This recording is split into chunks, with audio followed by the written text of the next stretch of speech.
Now at 6, for the first time in more than a decade, death penalty executions can resume in South Carolina. The state was able to secure the supply of a lethal injection drug, but as Queen City News anchor Derek Dellinger explains, executions are likely not to return immediately.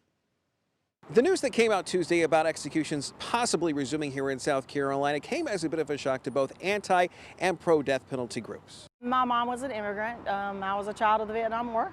We came here when I was about a year and a half old. Samantha Leitner has a lot of memories of her mother, a woman who several years after arriving in South Carolina was a single mom supporting herself and her children.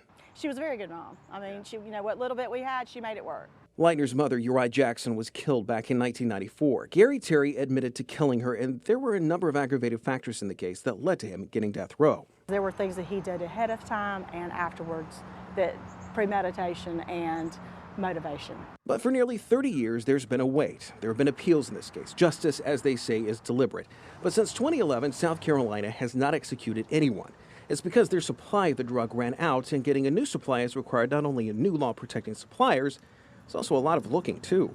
This week, a change. The state was able to get a supply of a drug that is now used for lethal injections. We were extremely surprised when yesterday the governor's office put out a press release saying that they had acquired lethal injection drugs, and they were now ready to administer justice, as the governor called it. Hillary Taylor is with South Carolinians for Alternatives to the Death Penalty. And South Carolina has executed people who are innocent of the crimes that they were committed.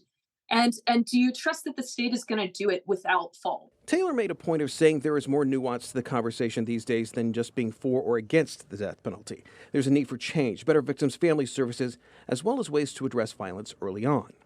Yeah, systemic change is really important for the ways that we need to curb violence.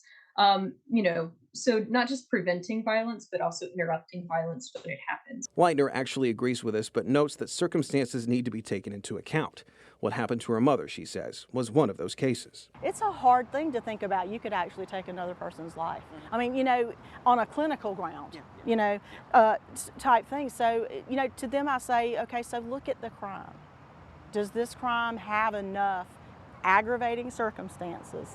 Gary Terry remains on death row but has sought relief from execution on grounds that he has an intellectual disability. Leitner, though, just wants what she says she's been waiting all this time for: justice. Hopefully I'm not waiting another 30 years for him to actually be put to death. Leitner says her mother's killer has a court date set for next month. It could determine the course of what will happen next and potentially whether or not the killer gets executed. In Columbia, Derek Dellinger, Queen City News.